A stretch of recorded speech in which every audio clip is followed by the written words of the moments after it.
And we begin the Democrat Party in a complete meltdown over anything and everything on Capitol Hill. Because Chuck Schumer is now claiming if President Trump's one big, beautiful bill passes, it will literally kill us. You just can't make it up. Watch. One thing, Donald Trump is just lying about the bill. Lying about the bill. Well, here's the "We Are All Going to Die" act. And that's not all, because House Minority Leader Hakeem Jeffries now wants to dox the identities of ICE agents for actually doing their jobs and keeping the American people safe. Take a look at this. Single ICE agent who's engaged in this aggressive overreach and are trying to hide their identities from the American people will be unsuccessful in doing that. This is America. This is not the Soviet Union. We're not behind the Iron Curtain. This is not the 1930s. And every single one of them, no matter what it takes, no matter how long it takes, will of course be identified. But the lunacy and corruption, it doesn't stop there, because we're now learning even more about how the swamp tried to cover up their dirty tricks inside the FBI. As a new report from the Federalist discovered that under prior leadership, the FBI manipulated the case management database called Sentinel, which allowed select agents to conceal evidence pertaining to cases by keyword. What does that mean? It means that some files weren't even searchable. Here's Deputy Director Dan Bongino laying out just what's at stake. Watch. Obviously has the public corruption portfolio.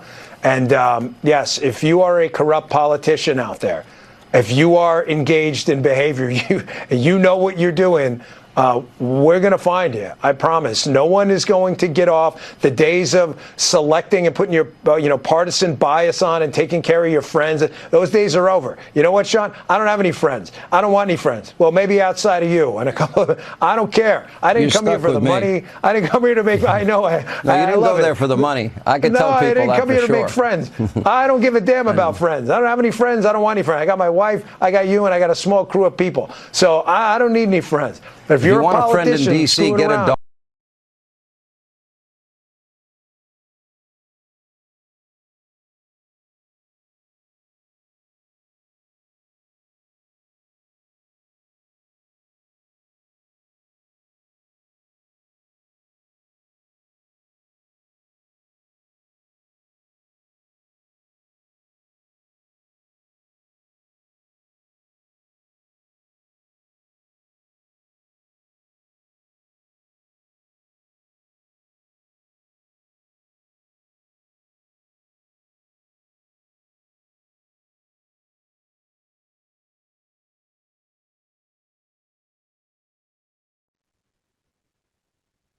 Oh, I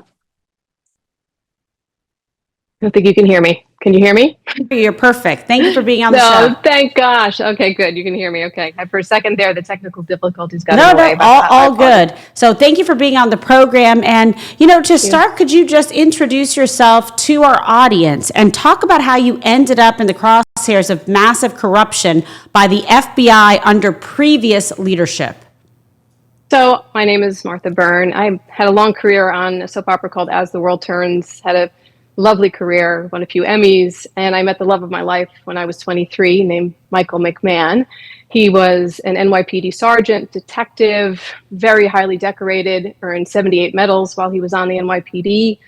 We had an amazing life, and he had a terrible car accident on the job in the Bronx, hit a telephone pole at 50 miles an hour, and his career ended.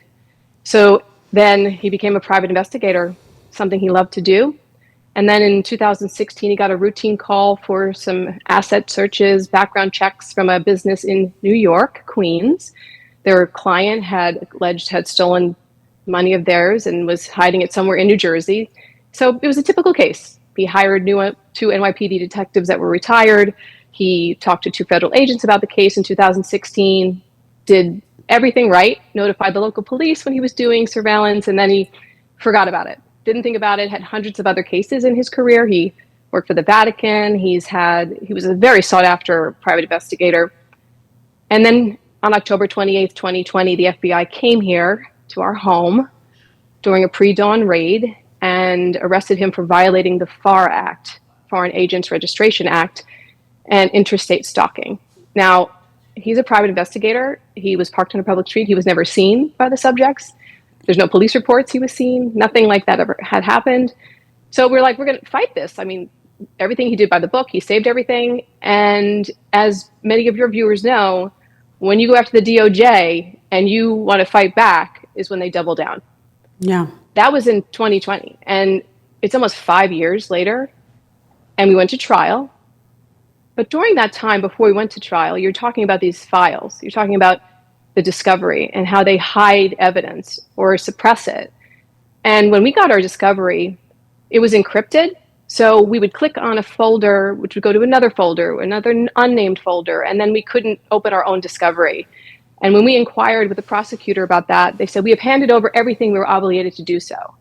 Now, if you're talking about a federal case where you're trying to build a defense as a civilian, you know, we're just two people who were living our lives, trying to have a peaceful life. He's a hero, didn't break any law. Do you know how much that costs to have an attorney look at terrible. that every day? I do. So, yeah, you know. So it was a way to bankrupt you and punish you. And we said, absolutely not. And we went to trial with what we had, plenty of evidence, but we didn't win one ruling in our favor in 4.5 years. Evidence was left out of trial. The amount of gymnastics that the prosecutors went to make my husband, who was a hero, look like a traitor to the country for a few $1,000s. Like, his career shows he would never, ever, ever betray this country.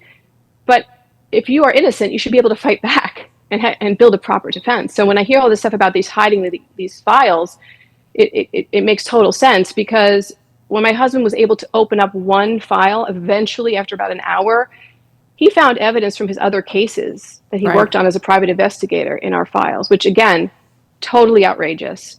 It's shocking. So we went to trial, and he was found not guilty of conspiring with the foreign government for FARA, which is the big charge, which means they couldn't prove it, that he was with a foreign government, but he found guilty of the other three. So he was just sentenced a few weeks ago, and we're trying to get a pardon, obviously, from President Trump. I think this is right in the line of what happened to him about the spying and the overreach and the total violations of your rights.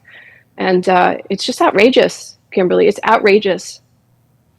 I'm sorry for what you have had to go through. It's just absolutely awful. I totally understand and relate on a firsthand basis of what it's like to be, a family subject to lawfare, and, just what's been going on, and just the endless investigations, the endless subpoenas, the endless requests for depositions.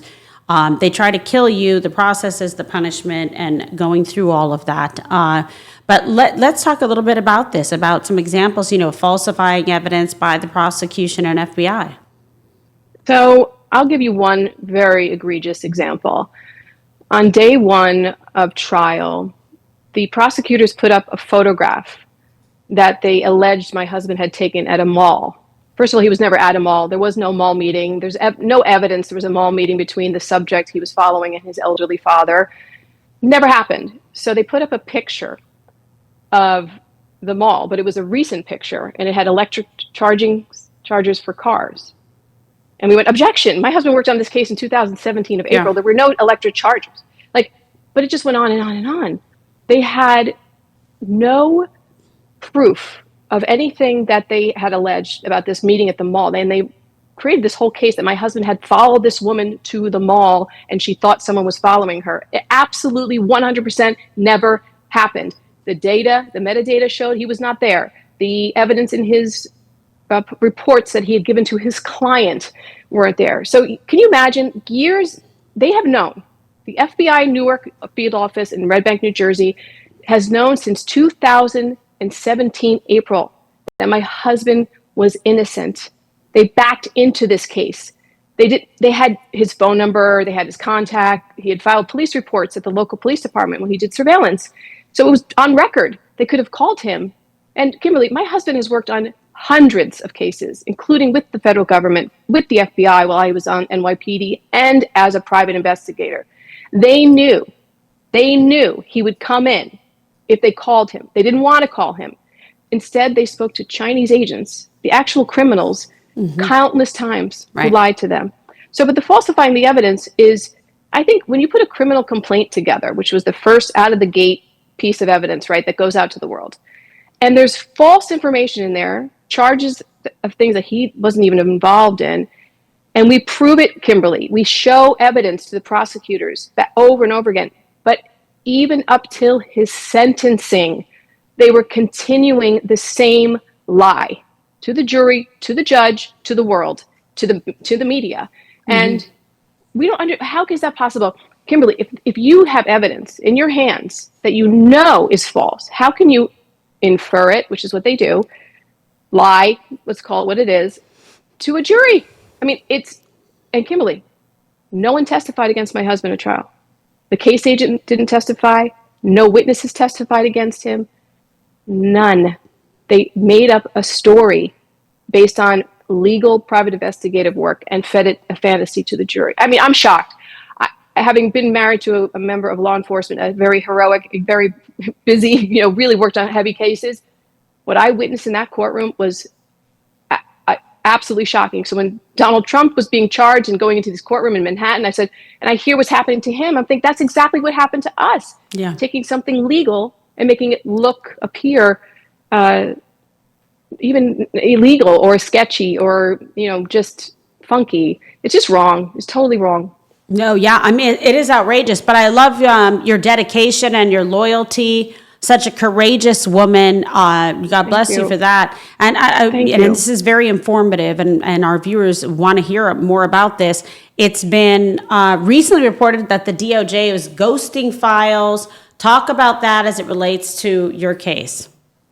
So when you get a discovery, a batch of discovery, when I was writing this book, I started looking at the timeline. We didn't get our first batch of discovery for like 6 months, 7 months, okay? And you're handed over millions of documents. So they overwhelm you with They bury you in paper, yeah. Completely.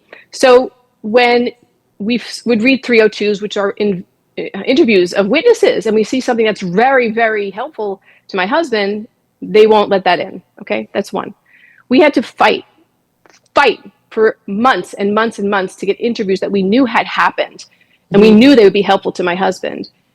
And the prosecutor's response was, well, we don't believe that it's Brady material, so we're not going to give it to you. So let me people understand.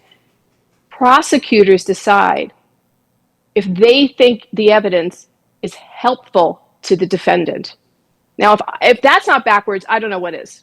Yeah, but that's a very big violation, though. That's a Brady violation if they do not turn over evidence that could be exculpatory in nature. Cases can be overturned based on a Brady violation. It's outrageous. I mean, I'm a former prosecutor, okay?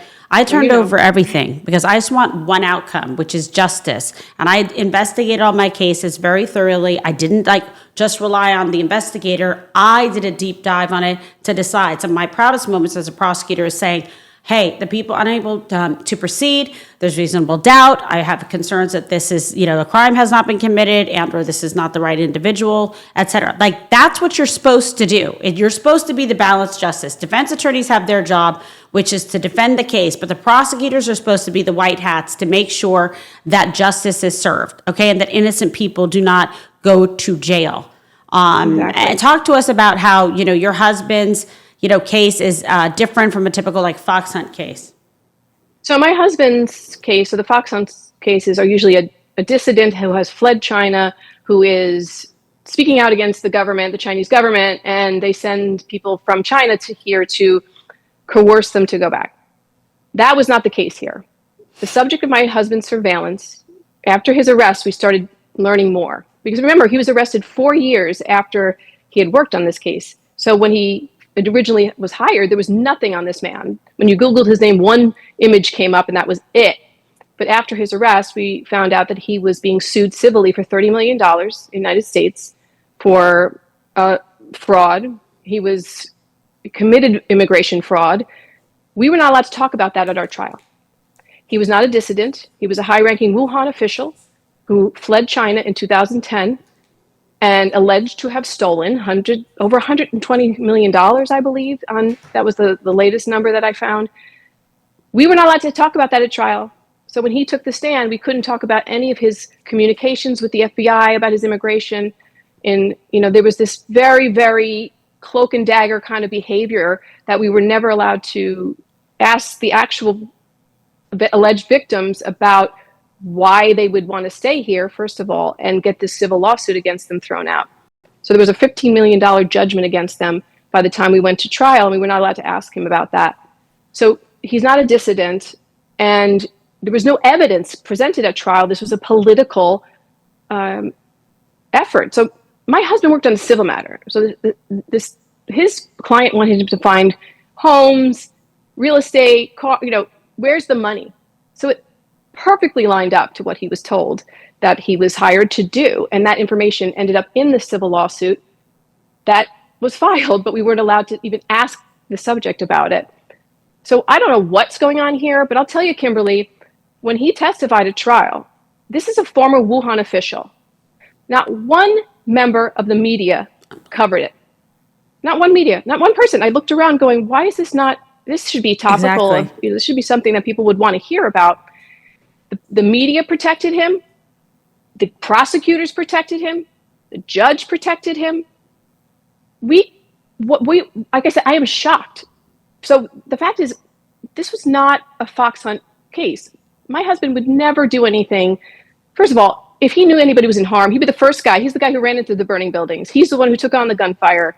He would have helped the subjects. He was never asked to do anything like that. But what you have to understand is that fox hunt's a real thing. It's a real concern in the United States. But my husband's role was, they wanted a licensed private investigator, okay? We had 2 other NYPD officers with him. My husband met him at a Panera Bread and at a law firm office, his client. Do you think that my husband, if he's involved in something nefarious, would bring him to a law firm to have a meeting? His client did not want Mike to do anything wrong, illegal.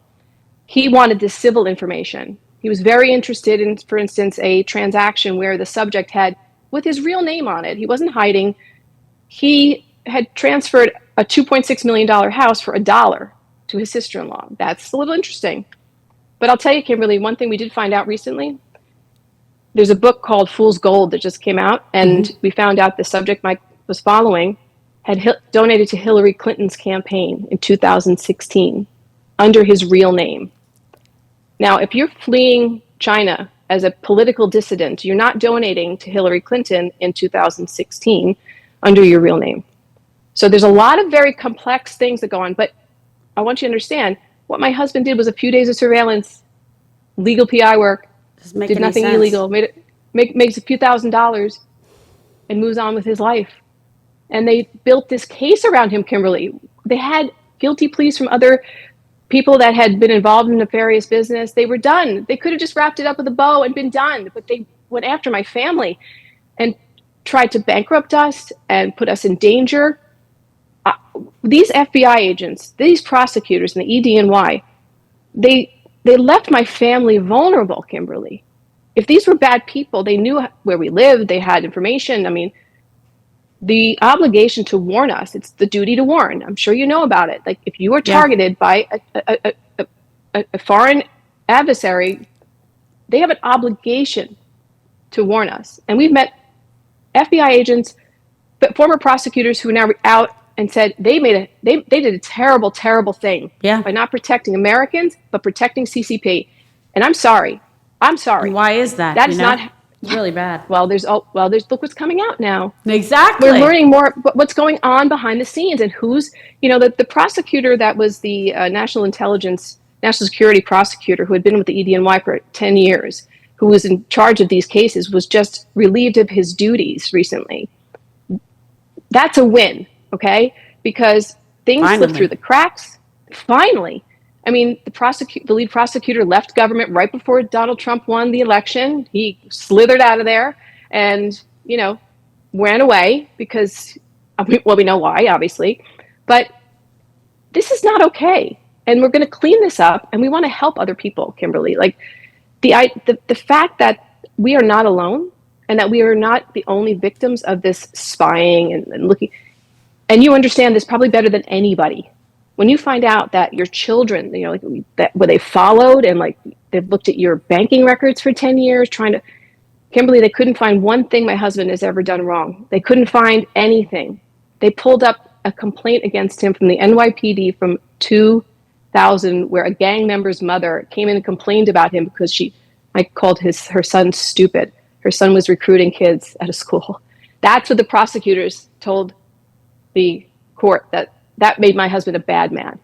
Okay, they couldn't find anything. It must be so But they tried. distressing. No, you have no It's horrible. peace of mind, waking up in the morning, No. going to bed at night, so distressed and so upset over this. But don't give up, because justice Never. delayed is not justice denied, okay?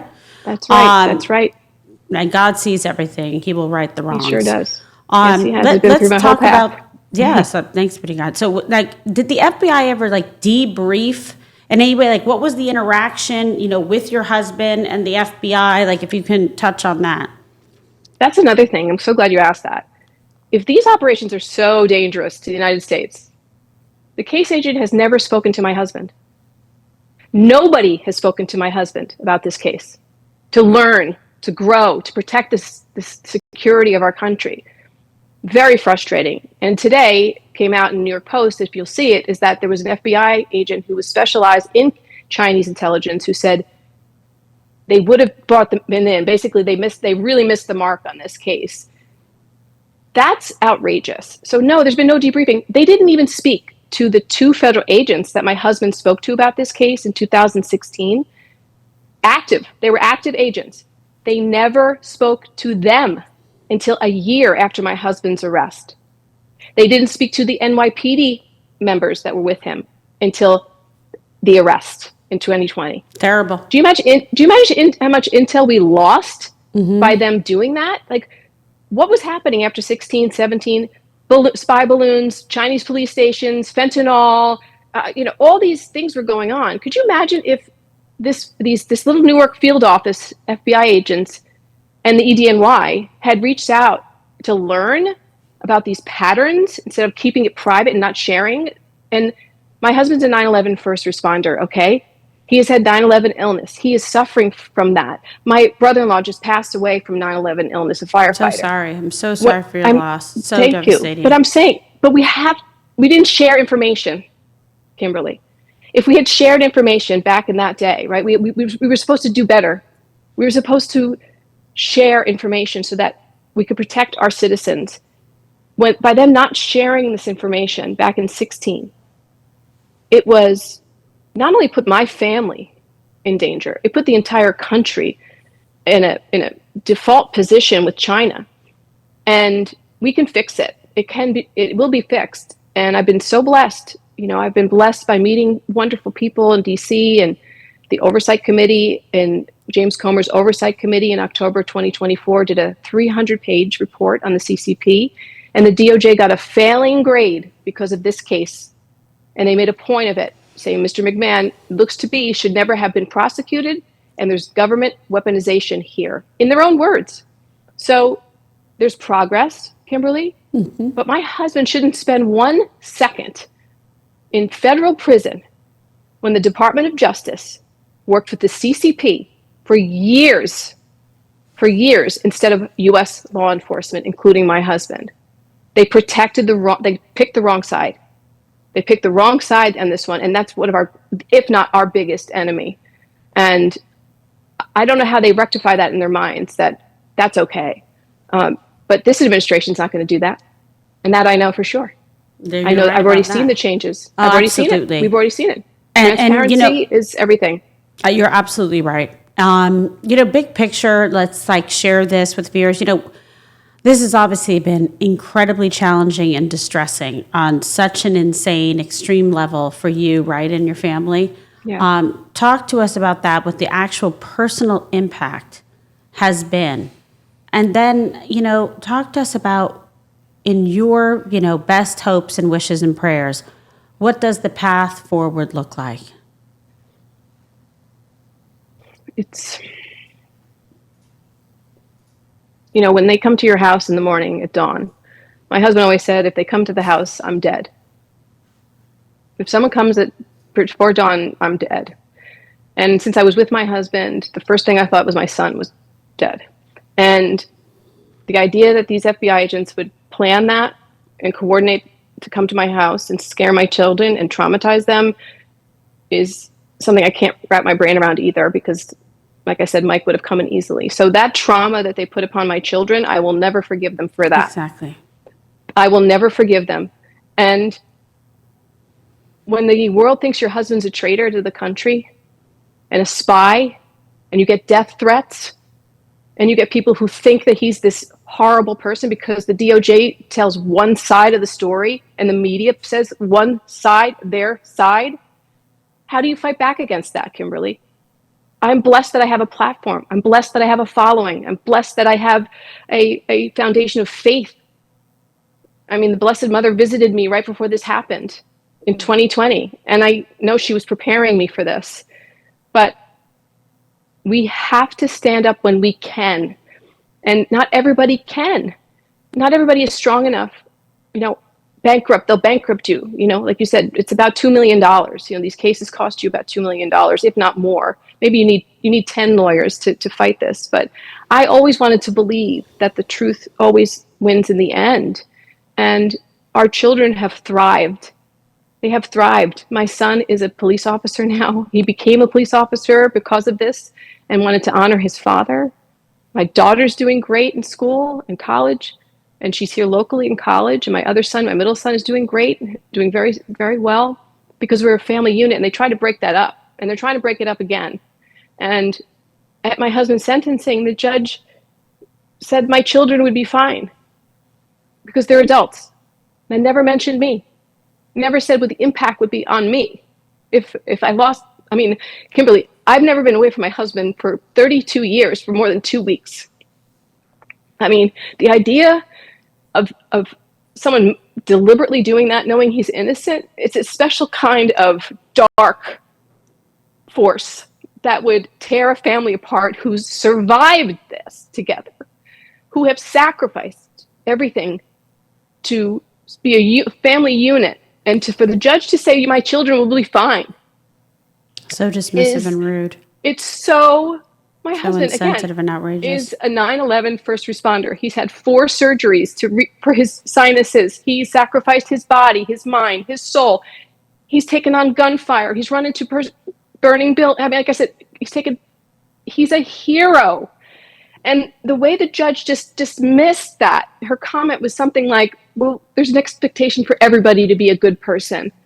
But I'm sorry, if you have 78 medals and you have sacrificed your whole life. I've never even heard of anybody with 78 medals. I mean, maybe it exists, but just like take that in and absorb it for a moment about the level of heroism and sacrifice and courage and loyalty and patriotism to the country, to the communities.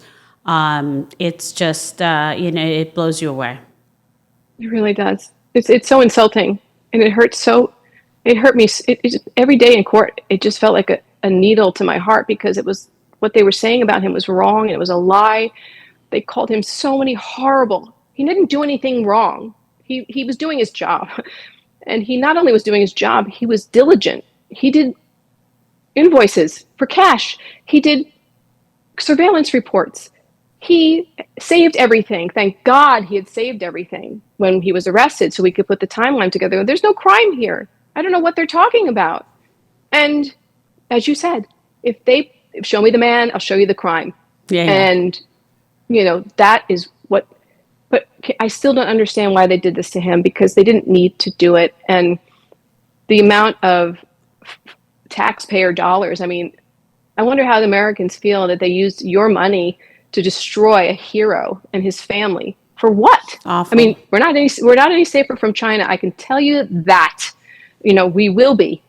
But this was an optics case. But to destroy someone, and how could they look at his career as a husband, father, and just think that he would ever do anything? But Kimberly, that FBI case agent never even called him. It's outrageous. Never even. Yeah, and there were 2 people who worked in the same field office as this agent down in New Jersey, who my husband had worked with in the JTTF, which is in the same building. He never spoke to them. So how could you be in the same building with two men who know my husband probably better than anybody and not speak to them and like inquire? Like, got this case, this guy, you know this guy, never spoke to them. Still has never spoken to them. It's backwards and it's wrong. And I hope that there's some accountability finally. Kimberly, there's got to be accountability. If there's not going to be change, and you can speak to this very well. The idea that they can say, I believe this happened, or I infer, but I will back up what you said, because I've met former U.S. attorneys who are highly respected, and they said to me, we always take out the innocent because we want to win the case. If this person is innocent, it hurts us in the long run because we're not going to win. And the exact opposite happened here. Exact opposite. It's just very perplexing and very disturbing, but you can't give up. You'll see this through. Never. So tell people, about your book, where they can go to get more information, how they can help, anyone you want them to write, etc. This is your moment. Thank you so much. So I wrote the book in the interest of justice. It came out today. I wrote it in 6 weeks to document this case for my children, for my family, for the world. It was gut-wrenching. It is raw. It is all the emotions, but it's also kind of a playbook as to what happens in these cases. And I had to do it. I just had to do it again and get it done. It's been, sometimes you are called to do these things for other people. And I feel like that's what Mike and I are both going to help other people. We've already started helping other people who are in these situations. You can go to the pipehitterfoundation.org, pipehitterfoundation.org. There's a whole page on Michael McMahon. That's Eddie and Andrea Gallagher's foundation, who've been wonderful for us. Eddie and Andrea are amazing people. God bless them. And they're amazing. And I know you can write to the White House on the site, whitehouse.gov, and it says contact, and just put in the subject, Michael McMahon, urgent, is due to turn himself in on June 16th. So we have filed a pardon package with Ed Martin and with Alice Johnson, and we're praying it's being considered soon, so that we can put this chapter behind us and move on to continue our work of service to others in the future. And we're so grateful. Thank you, Kimberly, so much for having me on and doing this. It's the awareness that we need and to get the word out. But I think if people read the book, they'll be inspired, they'll be anchored by what's happened, but they'll be educated and hopefully inspired by the end. Hopefully when they finally read in the book that faith is maybe it will rebuild your faith. If you've lost your faith, which a lot of people do in this time of the world, this book may bring you back to your faith, which again will help you in the future, as you know. Praying for you and your family and your husband. How is he? He must be. It's very difficult because he wants to be strong and there for you and the kids, and then he's going through this, personally. He probably feels so awful that this is obviously even transpiring because he wants to be there to support all of you as the head of the family, as the father and the husband. Give us a little glimpse maybe about, what he's thinking, what he's feeling right now. Betrayal. Yeah. He feels totally betrayed by the justice system. A system that he fought to protect and honor every single day when he woke up in the morning and went to bed at night with 78 medals. Exactly. And he feels broken. I always say, I miss the person that was before, but he's still the same person. He just needs to be, his heart needs to be filled again with positivity. And he knows he's fighting for other people. He knows if he didn't fight, if he took a plea deal, he'd be lying. He'd be perjuring Exactly. himself. I get it. Exactly. It's on principle. Right? It's on principle. Exactly. We can make more. We can work. You can't get your integrity back. The world will always Google his name and think he's this horrible person. Yeah, but you're and he's there to not. manifest and to show the world that that is not the Yes. case, and to bear witness to the true man of character and integrity that he is, and that you are, and that your family is. And I think the Thank you. facts, they rise up about the truth, about what transpired, about an FBI agent that never even spoke, contacted, your husband. And it's really not any good, solace per se, but I will say this. God, as you know, doesn't give you more than you can handle. So you guys are bearing witness and faith to standing up so this doesn't happen to anybody else. And it seems like, That's right. obviously, and it is like a dark, a difficult time, but, you wake up tomorrow and you've got the stomach for it, and you will fight Yes. again. And you will see And I this will tell you through for that, too. justice for your family. My 3 children went to my husband a few weeks ago and said, "We are so proud of you for standing up. We're so proud of you for fighting back." As a parent, It's an incredible to lesson hear that, for them. it sure Inspirational. is. It sure is. And they're amazing children, and I love them so much. And Well, God we bless are them. surviving. Yes, thank you so much. Thank you so And much. look, God He's- put the two of you together, and God made sure that he had a courageous and strong and smart and talented woman by his side. Thank you. As his, shield, and he carries the sword. So you guys will, persevere, God willing, I really believe it, because I honestly do believe that at the end of the day, if you keep fighting and you believe and you have your faith, which you do, that you will see this through, and you will both experience joy back in your hearts. I believe that. We still laugh and we still love each other. And we've spent every day together now for the last 4.5 years, and he's my best friend, and I love spending time with him. So to me, he's such a good person, and we need more people like that in the world. He needs to be back to doing what he is so good at. He had a case where he had a young man who was falsely accused of murder, and he did it pro bono because he knew the kid was this innocent kid was innocent, and he got him exonerated. I mean, he did his own work on Look his at all own those, to save this kid's life. Good deeds. And, Yeah. let's see what happens. But I'll tell you, even just preserving the record and any transcripts, etc., even at any Yes. sensing, believe me, that's very important to get people like that to come forward and say all the good things, about him. You have that in the Yes. history books. We sure do. We sure do. I mean, the letters that were written to the judge are so incredibly powerful. It matters. Yes, it does. It does, because that's who he is. They didn't have to do that. No, and They for didn't have to people do who that. want to write about it going forward and just talking about his character, his integrity, the measure of the man, that's very important. That's something Yes. we documented, would be in articles, etc., to show. So it all matters. It all really matters. does. Okay. Every moment of the fight matters, because you don't know how it's going Absolutely. to come back in the long run. For sure. Absolutely. God bless. I Thank love you. this. I love your fighting spirit and your optimism. Never give up, never surrender. Just keep Never surrender. pushing forward. God sees everything. You are Yes, not he alone does. in this. Okay? No, I know that. I pray every day before my feet hit the ground. I say my grateful list, and I say, just put me on the right path, and I will follow. And he There has you not go. let me down yet. God bless. It's amazing. I love your faith. I really do. And it's really brave of you. We really appreciate it. Sharing a very personal story with us. We appreciate it. We hear you. And we pray for you and your family. Thank you so much, All Kimberly. right, keep us posted. Thank you so and you're much. always welcome I to will. come back on the program, okay? Thanks so much. All right, be well. Bye. Thank you. And coming up, a big hearing on Capitol Hill yesterday. We're going to break it all down with energy policy expert Daniel Turner. We love him.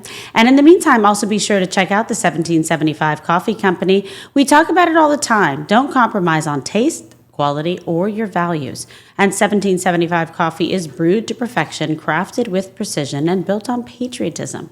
The farm-to-cup process means there is quality, authenticity, and sustainability from start to finish. All the beans are ethically and exclusively single-sourced. So try 1775 coffee today. Go to 1775coffee.com/kg for 15% off your first order. Now, yesterday, the House held a hearing on massive abuse and fraud inside the Biden EPA to the tune of billions of dollars in a green slush fund giveaway. Here's some sights and sounds from yesterday's hearing. Take a look. Mr. Turner, is it true that the Biden senior climate policy advisor, Jai Wise, directed $5 billion to Coalition for Green Capital? Yes. And let's point out, she worked for the Coalition for Green Capital, right? She previously worked for them. Yes. So she sent money to the organization that $5 billion. Is that not blatant corruption, Mr. Turner? And not only that, sir, $5 billion is very difficult to spend. $5 billion is an absurd amount of money. We heard a congresswoman talk about the jet that President Trump got. That was $400 million. This is $5 billion. It's impossible to spend $5 billion ethically. Yeah, to put that in context, I remember being in the state of Missouri, and Missourians, at one point, whenever I was a lawmaker, we spent $5 billion for all the school districts in the state of Missouri. Okay? So they funded every school district, the state funds, that was $5 billion. How much money did the Biden administration give specifically to Rewiring America initiative, where Mrs. Abrams was brought on as a senior counsel? Approximately $2 billion. $2 billion. So let me get this straight.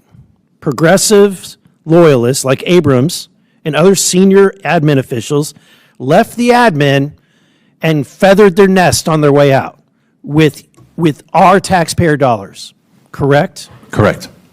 Thank you, Madam Chair. And there he is, a favorite of this show. The man you saw in that clip.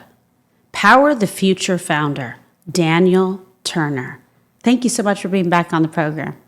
It's always great to be on with you, Kimberly. Thanks so much for having me back. That was a great moment. You're on Capitol Hill just yesterday. Tell us, why you were there, and we saw a little bit about what you revealed. Well, the Inflation Reduction Act that was passed in 2022 when the Democrats controlled the White House and both houses of Congress, it appropriated hundreds of billions of dollars, all hiding behind combating climate change and climate justice, et cetera. But all it was a slush fund that then Democrats could give to their friends. And that's exactly what they did with it. The conversation I had there with the congressman, we're talking about billions of dollars with they didn't build an airport, right? They got $5 billion to do what? Raise awareness. So obviously the money was going to be stolen, and the money was going to be given back to Democrat campaigns, because this is what happens when you give Democrats the power of the purse. And so I think Lee Zeldin has done an amazing job at the EPA of freezing this money and clawing it back. President Trump deserves a tremendous amount of credit for fighting this good fight. But Congress needs to actually get their comeuppance, because they allowed this to happen, right? They allowed it to happen.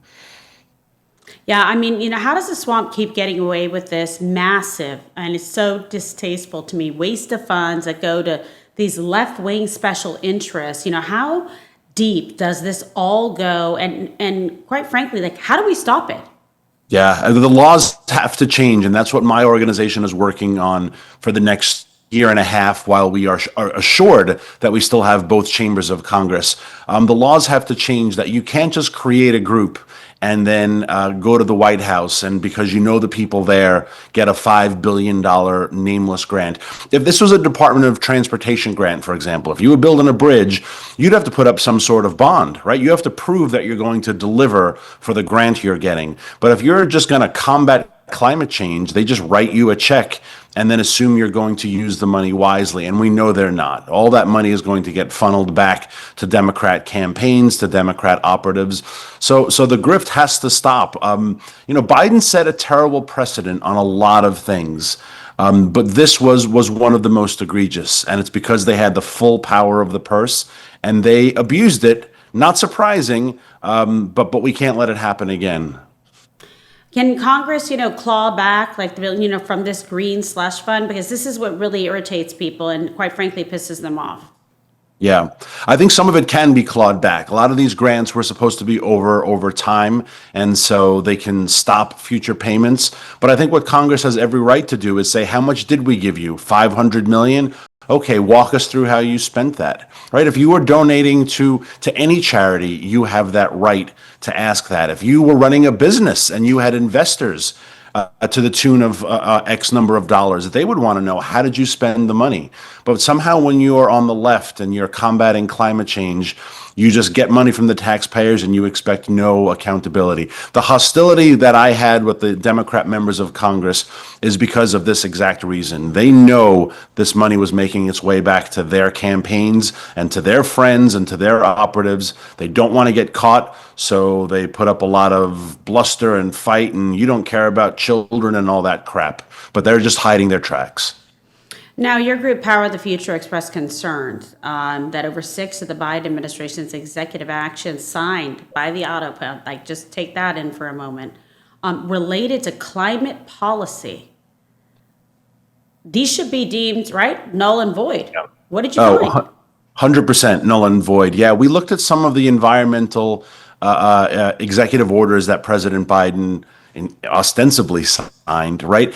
Look, President Trump early on started talking about the auto pen and started asking questions, who was president, et cetera. Then the Tapper book came out, and then all these White House staffers were saying, yeah, we were really calling the shots, and yeah, Jill Biden's chief of staff was really the one in charge. There were even phrases like, we were willing to do undemocratic things for the sake of keeping Joe Biden in power. That's a pretty damning admission, and they say it without any problem. So we looked at executive orders and said, look, it's very simple. This is the EO. It was signed by AutoPen. The White House put it out. But we need some instance of Joe Biden in his own voice, in first person, talking about it. And these are huge EOs. For example, the ban on the export of liquid natural gas. Right? That was huge. That bankrupted companies and small businesses. It fueled Vladimir Putin's war, because since we stopped exporting natural gas, they bought from Russia through intermediaries to bypass the Russian sanctions. I mean, this was a major EO, and there's no indication at all that Joe Biden even knows that it was done in his name. So I think we've got some fraud and deceit. I think we've got impersonation of the president and criminal activity that needs to be investigated. Yeah, and that should all be, like I mentioned, null and void. I mean, this should not, it's illegal. It's fraudulent. Yeah. So if the president's inside, it's an auto pen, all these, they have to go. They're like, boom, it's like it didn't happen. That's it.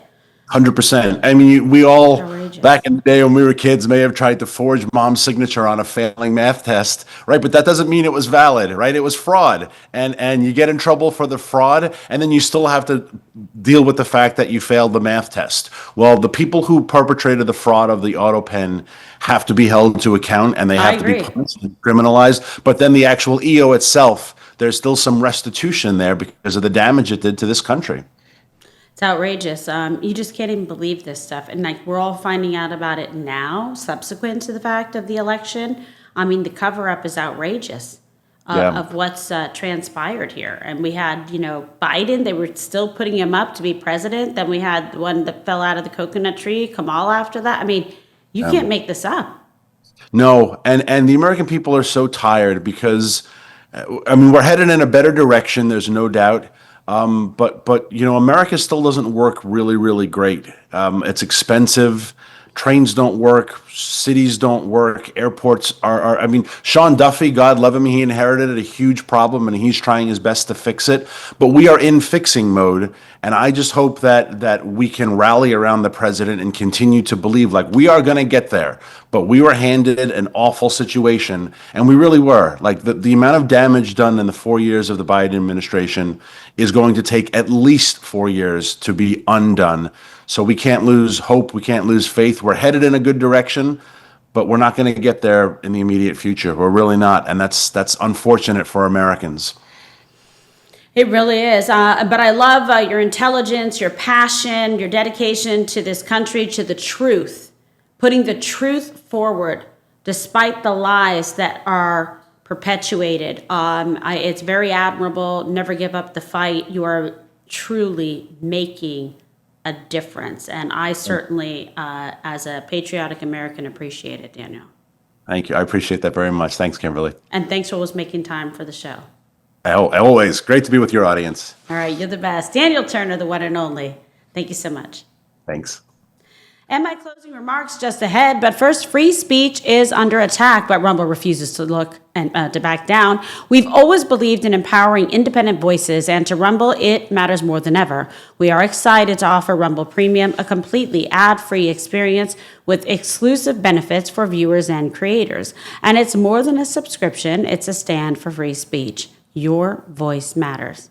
So why not join Rumble Premium today? For a limited time, you can get $10 off an annual plan using promo code KG10. So just visit rumble.com/premium/KG10 and you can claim your discount today. Again, that's rumble.com/premium/KG10. And in closing, we are making major strides to get this nation back on track and to make the world a more peaceful and a more safer place. To do that, we need bold, strong, and decisive leadership. And that is exactly what we're getting with President Trump. I want to thank you so much for joining us today. Please be sure to download the Rumble app, subscribe to my channel, turn on notifications, like and share, and tell all your friends so they know exactly where to find us. And please also be sure to follow me across all platforms, X, Truth Social, Facebook, Instagram, and TikTok. Stay tuned to Rumble for all the very latest breaking news coverage. And don't miss Don Jr.'s big show tonight. 6 p.m. Eastern in 1 hour from now. I hope you have a great rest of the day.